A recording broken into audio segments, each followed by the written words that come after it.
Welcome in to Greenville Grit, Greenville residents in touch on 103.7 WTIB. This is the local show that keeps you connected and in touch with the issues that affect what's happening in your community. Greenville Grit is sponsored by Ribeyes, Kid Construction, and Greenville Toyota. Now, here are your hosts for Greenville Grit, Terry Williams and Michael Overton. Hello and welcome to Greenville Grit. I'm Terry Williams. And I'm Michael Overton. Terry, we have our third co-host on today. That's right, Mr. exactly. PJ Conley. PJ, welcome back to the show since you're a regular these days. Thank you for inviting me again. And you're here as a co-host and as a Greenville City Council member because we're going to talk a little bit about money today. It's a good thing. And get into the budget discussions because that's really what's going on with what you guys are doing and spending a lot of time on, which is good to see. We're not just stamping stuff. That's right. So not just spending. We want to talk about not spending. Well, we're going to talk about the spending, and that's the people who have continued to spend to support the show. So thank you, Greenville Toyota, for your support since day one of this show, now going over 2 years. Oh, yeah. If you're looking for a new Toyota or Scion or a new used car, go see Craig Gillis and the Greenville Toyota team. You can visit them on the web at greenvilletoyota.com, in person across from Fresh Market in Greenville, or call them up at 321-3000. Ribeye Steakhouse. We've got the wonderful atmosphere with Ribeyes. One of my favorites. Great steak, great salad bar, and good times. They've got a cool little bar. They have music, I think, on Thursday nights. So go visit them on the corner of Fire Tower in Arlington, as well as the location in Williamston. And the Overton Group, real estate professional serving all of Eastern North Carolina in commercial real estate leasing, sales, business brokerage, and property management. And, of course, we have Overton Residential Properties headed up by Terry Williams and Michelle Connors. That's right. And Alana Jones Doing in there. well. So, things are busy. Need any houses or buyer agent or seller agent or whatever, look them up at overtonresidential.com. Can't forget Conley Properties for the commercial property management needs. Visit them on the web at what? ConnellyNC.com. There you go. There you go. So we're going to take a break, come back in 2 minutes, and get into the show. See you in 2.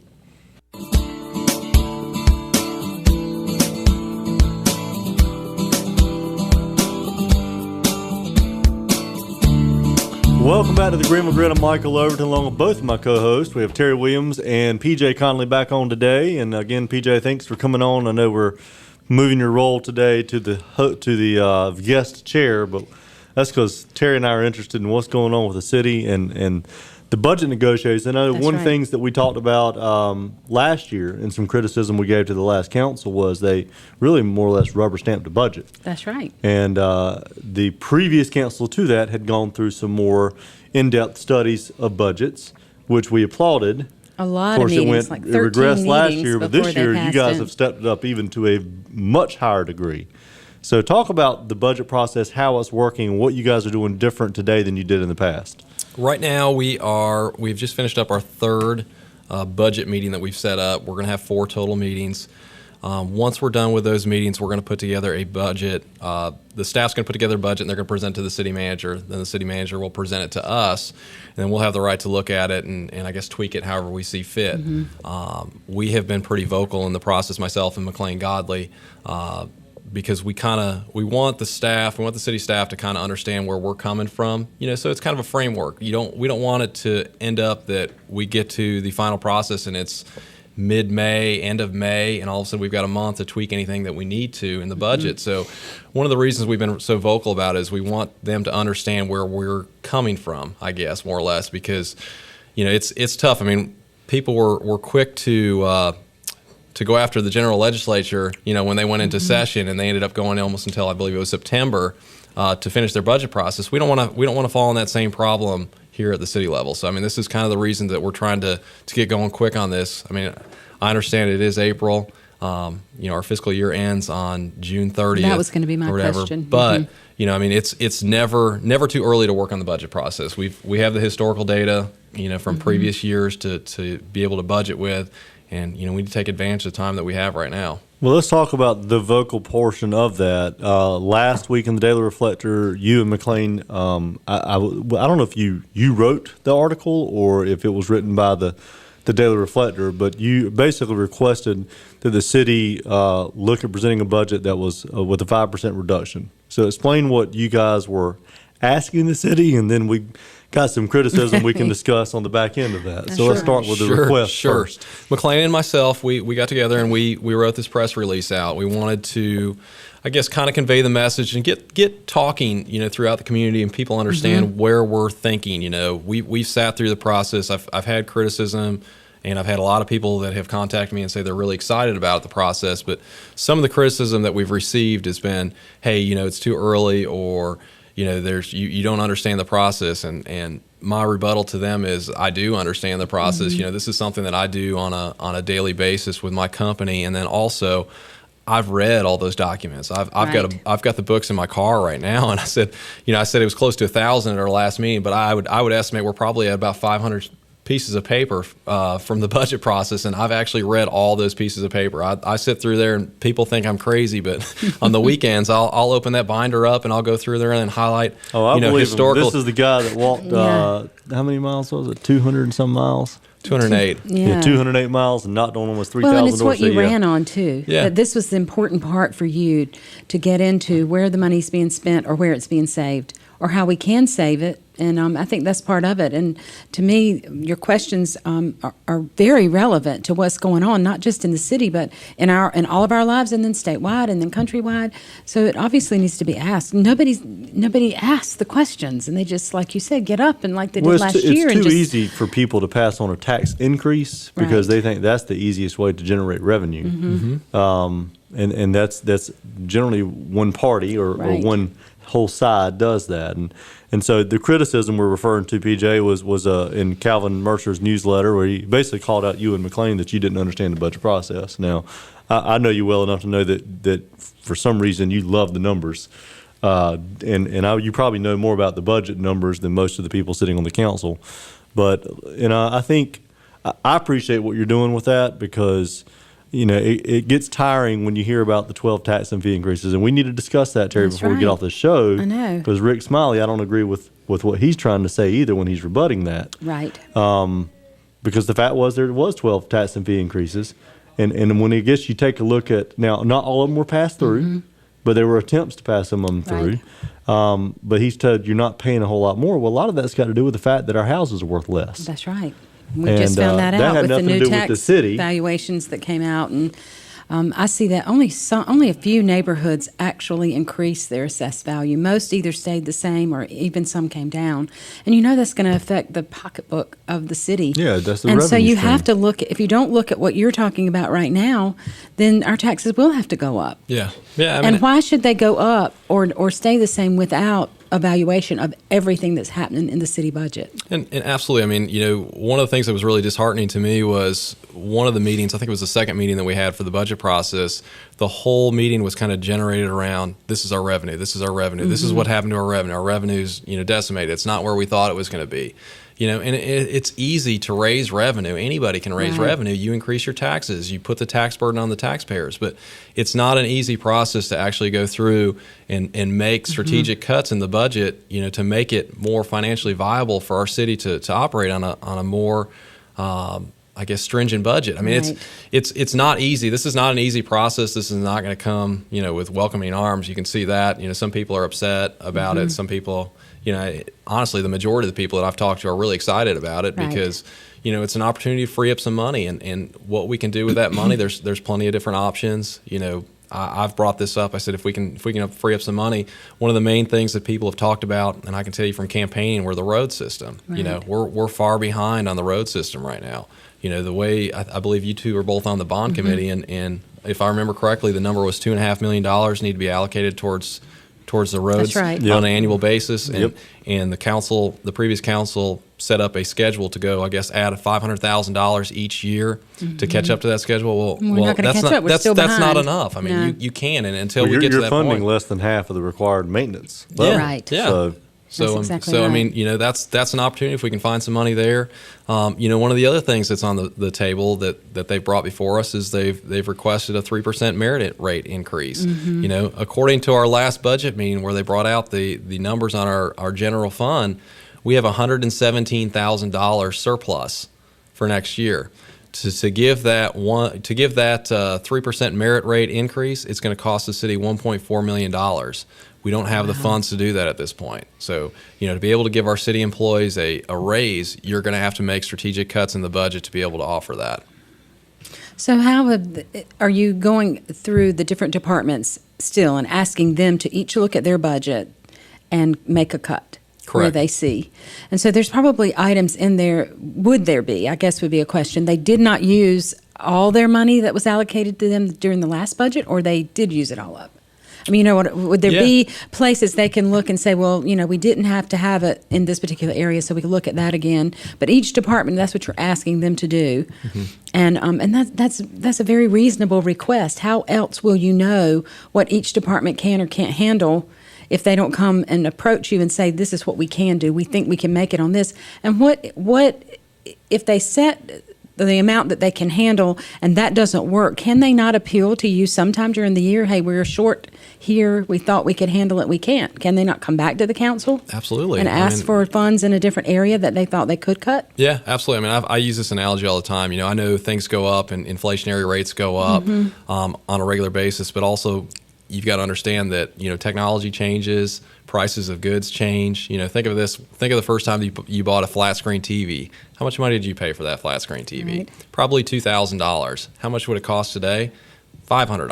Right. So technology changes. So all we're asking is, just go through there and, look at your budget. There's several different things that can be done. One of the things that I brought out, because my opposition had said, hey, we haven't brought out any ideas as far as what would you make cuts and how would you change things. And one of the things I brought out was the aquatic center in the department, in the Recs department, Parks and Rec department. Right. And right now they're losing close to $200,000 a year just operating that budget. And the easy thing and the easy way to do it is to say, hey, let's get rid of the aquatic center. But that's not what we're doing. What I sat down with Gary Fenton from Parks and Recs, and I talked to him. I said, why don't we reach out to the business community and talk to them about, possibly starting up a corporate sponsorship with them, right, and try to offer some of their employees the opportunity to come out to the aquatic center. Or why don't we go ahead and contact the new charter school that's going directly across the street from the aquatic center and say, hey, you're going to have access to our facility. Right. You've got an indoor pool system that you can use out there. Contact the school system through Pitt County as well, and see if they'd be interested in doing that. Start up and reach out to other people in the community to see if they'd be willing to utilize it. And all of a sudden, if we can bring that to a revenue neutral position, we've just taken $200,000 off of our books that we were paying out on an annual basis, and we made it a neutral position. It's a financial it's easy financing. Well, the financial I'll bring it up. You may not want to. Has always been Bradford Creek Golf Course. Oh, I know. I was just getting ready to say that. Millions of dollars that place has cost us over the years. That's why we made this suggestion when we talked about the sports complex, Of making it a nine-hole course and utilizing that sports complex. space to do a sports complex. And that would be, to me, the perfect location for that. I want to switch back just a minute to merit raises. I have a question. How often do they get these raises? Are they getting them every year? Well, the raises, how is that happening? Because if you don't have the money, you have 117 and you need 1.4 and you don't have the money, then you don't get the raise. I'm sorry, that's how you run a regular business. You don't get a raise this time. Well, we're familiar with that. We're all in business. You cut back. If you can't cut back, you just don't spend it on certain areas, and they may just not get that raise this year. And we're seeing it in other areas. We see it in teachers. We see it in other state employees, and we see it everywhere else, so, and in regular businesses. So I'm not really catching it. Well, why are we even thinking about giving a raise when we don't have the money? The federal government's already come out and said that they were going to give a 0% increase for all Social Security recipients this year. So, that ties along it. But the way it's set up right now is Greenville Utilities, I guess, has kind of presented their budget to their board members, and they came up with, they would like to give, I believe it's a 1.5% pay increase and a 1.5% merit rate increase, which would be a total increase of 3%. So what they're doing is they're going to present that to us, and according to the charter, the city and Greenville Utilities have to match what increase they're going to provide or give their employees. So right now, I guess we're kind of going to be in negotiations, and the way it stands right now, we don't have the money at the city level right now. Our projected revenues dropped $1.1 million from our meetings in February into March. And a lot of that had to do with the fact that our investments were not where they were supposed to be. The market had absolutely tanked the first quarter of this year. Our fees from our inspection department were, I want to say, about $250,000 less than we anticipated, and our ad valorem tax revenue was not where we expected. I want to say it was about $500,000 less than we had expected to collect this year. So, I mean, you take those aspects, there's $1.1 million of revenue that we were projecting to see that we won't see. I'm sorry, I just don't. I mean, I want everybody to have the raises. I want them to be paid. Well, I think that's not it. of, but it's just part of doing business. But I think, sometimes you can't and do it. I'm speaking for him. It may be Right. completely opposite, but by asking the departments to consider trying to reduce Right. their budgets by 5%, you have room in there May to have some room. give the merit increases, and yet stay below what Right. the budget is. Is that what you guys were thinking? Yeah, I mean, absolutely. I mean, it's something. I mean, we're excited about the employees that we have at the city of Sure. Greenville, and they do a great job. So it's not like we're trying to say, hey, we don't want to give you a increase. We just don't have the money right now. I mean, when it comes down to it, Right. financing wise, we have a lot of different departments right now that are struggling. One of the things that we talked about at our last budget meeting was the vehicle replacement fund. The vehicle replacement fund is not sustainable in its current Yeah. manner. I mean, the formula that they've created, each department's paying a certain percentage into the vehicle replacement fund, but the problem is the formula doesn't work out at the end. Right. We're actually, what we're doing is we're budgeting to spend about $5 million a year in vehicles, but we're not putting $5 million back into the fund. So But it's not. But Calvin has been adamant about how successful Yeah. that fund has I been. know. Well, I have a it's just question. like Social Security. So- It's you cannot maintain it. I mean, it just will not go out. The numbers don't work out. So where did the thoughts about that these numbers would work out start? Do they start with our finance department? Who starts working all these things together and it doesn't work? And at what point is that looked at that these decisions aren't working? Is it when it comes to you all and you're supposed to decipher whether or not that will work or not? I'm just not getting how that formula came about and now it won't work. Who started that discussion? Did that come from the finance department? Golly, you're putting me on the spot. on I'm this sorry. one. I'm not that's sure, okay. to be honest I just with wonder you, where the it started. conversation does it start Well, with the I'll city ask you what- council or does it start with the finance department? Because somebody started the conversation, did the formula, put it together, and if it's not working, why didn't we know it wasn't going to work when they put the formula together? Why did it have to be tested to see that it failed? That's a great question. So, okay, are you saying they're That's starting to budget from now and in the future every year spending $5 million? According to the last budget meeting that we had, yes. What the crap are they replacing every single year for Well, $5 they million?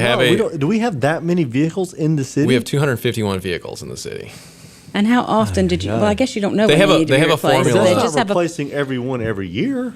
Yeah, I'll be honest with you. I'm not Yeah, sure. that's just We very curious. replace them periodically, but the way that it's set up right now, I think we have $5.7 million in the vehicle replacement fund as of right now. I would like to know why all the other council members aren't asking the same questions you're asking. That bothers That's me. $20,000. That bothers me. They're not. I know, but they're they're not asking the same budget questions that you and McLean want to delve into. That seems to be so important, which is talking about the citizens' money and where we're going to spend it or not spend it. Well, we want and to I sit don't there and invest understand in why stuff he like wants the town commons. Why? But you can't add a town commons because of the additional cost it would take Oh, to yeah. run that when we can't even afford what we have now. Some decisions need to be made, and some Yeah. things. Exactly what you're doing is the right way to do it. And when it comes to different things like that, the city, and I've been preaching this. I preach this about the theater downtown. We don't need to be diving into private investments. Well, that all was the a time. great investment, PJ. What are you talking We about? lost $551,000 in the theater, and those are things we don't need to be diving into. I mean, really. I mean, Well, that's I mean, up to the private the city sector. doesn't need to be in the real estate business. No. Right. It's not a business. No. Public-private partnerships, I'm okay with that. Exactly. That's right. But that one was a brutal loss for the city. I mean, that's a significant amount of taxpayer dollars. I mean, you're talking about making a $117,000 profit this year. If you take that one deal, was a $500,000 loss. I mean, that's you're talking about purchasing the property for $281,000, and then you're getting a $125,000 EPA grant to clean up the environmental issues, and then you're putting another $165,000 towards the structural integrity of the building, and then you're going to convey it over to a developer for $20,000. That's a bad deal. That's a good deal for the developer. Yeah, very good. Absolutely. I mean, I'll look for those deals. Absolutely. And if you have any more city deals like that, how about let me know, because I'd love to grab them, as would pretty much everybody, Everybody else. else. Yes. That's exactly right. Well, it's probably a good time for a break, I think Terry. so. We'll take our second break, come back, we'll wrap up the show with PJ Conley, Terry Williams, and Michael Overton. Be back in a minute.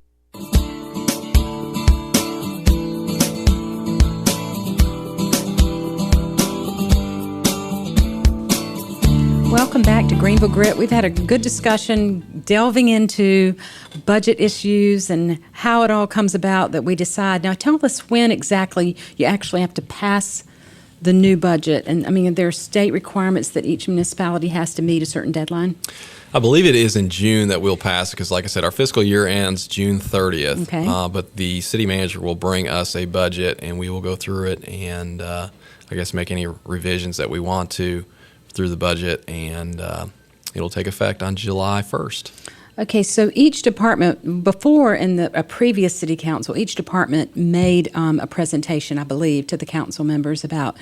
In this case, I'm not really seeing that. If you're only having one more meeting, they will just put a package together for you, give it to the city manager, and then she'll present you each department's budget issues or requests or whatever. Is that how you're intending for it to work? Yeah, I mean, the way the way I think the past has been done is, the city staff has gotten together, gave their budget to the city manager. She put it together. I see. City council looked at it and said, okay, sounds Right. great, and just pass it.